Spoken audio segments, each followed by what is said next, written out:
My name is Arturo Jauregui. I'm an attorney from the Pilsen Law Center in Chicago. With me today are, with me today is Miguel Elias, our local counsel, who has been incredible in their help that they provided to us to help us prosecute the case on behalf of the Ponce family. Uh, why are we here today here?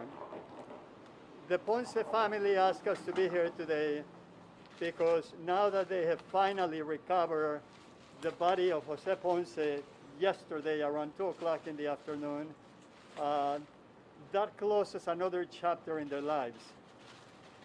But they don't want Jose to be forgotten about it. They would like for this community from the city of New Orleans that so embraced Jose for all those years that he came here to work in the construction industry since 2005 after the reconstruction of Katrina. Every year Jose would come here to work just like many other construction workers here of Latino ancestry. And so this morning I was walking by the river and I saw a beautiful statue, a tribute to the immigrant. And in there it names of various immigrants. Some come in at different times. Jose was no different. He came here to build this country. Unfortunately, unlike many other construction workers, he'll never be able to have a picture in his phone of the Hard Rock Cafe Hotel and show it to his friends and his family and say, look at this beautiful hotel. I built it. I helped build it. I worked on it. So on the morning of October 12th, when Jose came to work, it was just an ordinary, beautiful New Orleans day. He brought in his lunch. He probably had his cup of coffee in the morning. And when he got here, he started to work. Several hours later, his dreams came down with this building. And so that was the end of Jose Ponce. He was scheduled to go back to Mexico 2 weeks later to celebrate the life of his mother who had passed away. And now, almost a year later, Jose Ponce will be going back to Mexico in an urn full of ashes. So what's going to happen right now is that the remains of Jose have been taken to the coroner's office for an autopsy. A couple of days later, his remains are going to be transferred to a forensic team from the University of Louisiana. That process is going to take about 2 months. And then after that, his remains will come back to the coroner's office where they will issue the final processing, a death certificate, and then his body goes to a funeral to be cremated for the final leg of the trip to Mexico. That is the difficult job that Sergio, his brother, will have. His family, the Ponce family, has been going through a lot. Over the last 10 months, this has been a nightmare for them. They are happy that this nightmare has ended. In some ways, they still got to wait a bit longer so that they can pray a rosary for their brother. And they will miss Jose, because Jose was a simple guy. You know, whatever little money he had, he shared with his family. You know, that October of last year when he was getting ready to go to Mexico, he asked Sergio to come along, and Sergio says, you know, I'm a little broke right now, I don't have money. What did Jose do? He said, don't worry about it, I'll send you the money for the ticket. And so that was the kind of guy he was. He shared whatever little he had. And so as this chapter now comes to somewhat of an end, the Ponce family wants to thank the city of New Orleans for embracing him, for taking such good care of him, and especially to Chief McConnell and the fire department and the rescue crew that were responsible for taking his body out yesterday. You know, all I can tell you is that when Sergio was here for the first 2 or 3 weeks after the collapse of the building, you know, the fire department guys, they took Sergio in as one of their own. They took such care of him. We have nothing but the best to say. Now, we know that this is an eyesore for the city of New Orleans, and We know that Jose will never be able to show pictures of this building, but the Ponce family wants you to remember that in that building, even though it has come down, that Jose Ponce died there. He lost his life there while building this country. And that's something that we should recognize, especially in these times, of the ongoing contributions that immigrants continue to make to this country, that they come to work here in hazardous jobs, oftentimes putting their lives on the line. We don't want that to happen to any other worker.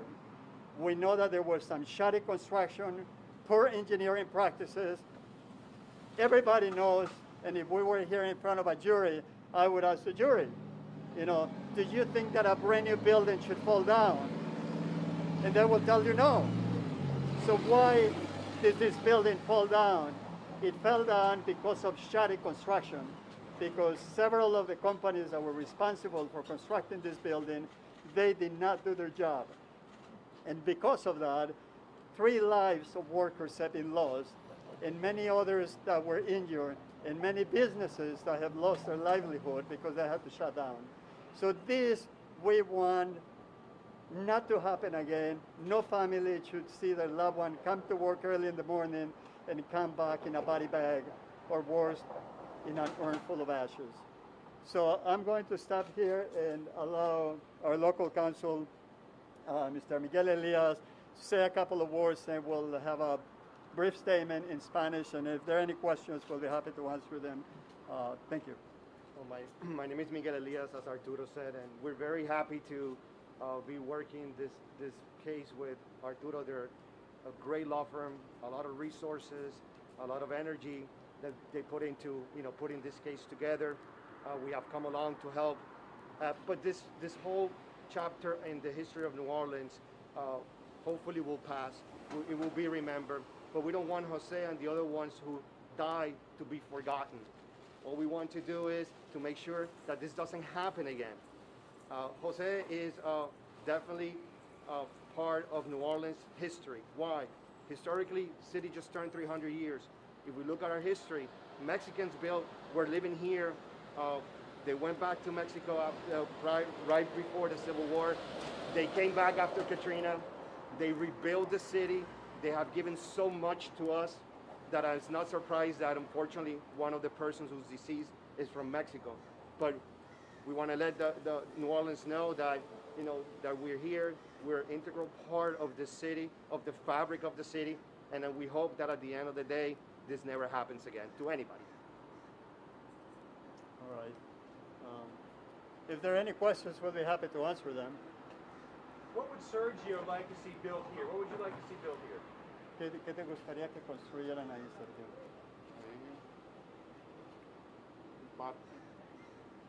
Un parque dedicado a los trabajadores. ¿Sí? Yeah. He says he would like to see a park there being built dedicated to the workers that lost their lives. No hotel. No. No hotel. No more hotels. When they removed the remains yesterday, what was that process like? How was the family involved? How did that go? Yeah, well, what happened yesterday is that the remains were removed at approximately 2 o'clock in the afternoon. We got the call about 3 or 4 hours earlier, and we were advised that they had located the body, that they were right in the area. Because of the recovery of the Wimberly family, that it took a long time, they were not sure if they were going to be able to get to it yesterday or today. They apparently made incredible progress, and they were able to recover the body. We do know that that's the body of Jose Ponce, because on his remains they found his wallet, they found his picture ID, and other personal effects that were with him. So all of those effects were put in a bag and were taken to the coroner's office. So, so now, I guess the city did not want a whole lot of publicity at the time when they were bringing the body. But now that the body is to the coroner's office, we are free to talk to you about some of the details that went on and how that came about. Does the city share any of the responsibility in what you call shoddy construction? Well, you know, we know that there's an investigation going on right now, and it's my understanding that, you know, that investigation, they're interviewing a lot of witnesses, they're reviewing the evidence, especially the evidence that was recently published by OSHA, indicating what they believe are the main culprits and the reason why they believe that there are some causes that contributed to the demise of the building, the collapse of the building.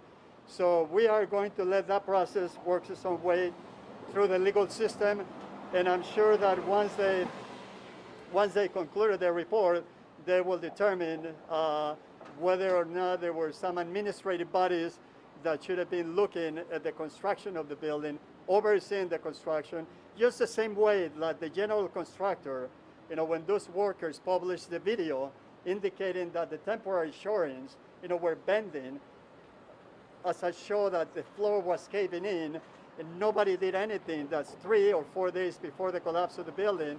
There's no reason why anybody should have been there in that building on that morning of October 12th.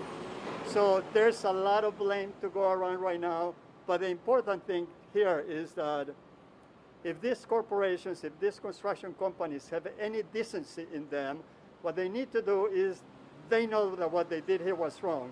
They need to put an end to it, compensate these families so that they can move on and close this painful chapter in their lives.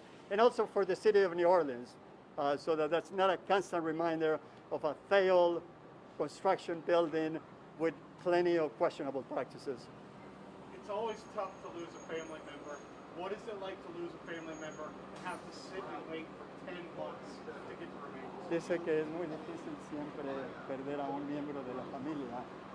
¿Qué se siente perder a un miembro de la familia y tener que esperar tanto tiempo para que se den su cuerpo? Estuvimos muy tristes porque duró mucho tiempo para sacarlo de ahí. Yeah, we're very saddened because it took such a long time to take the body of our brother's remains. ¿Algo más?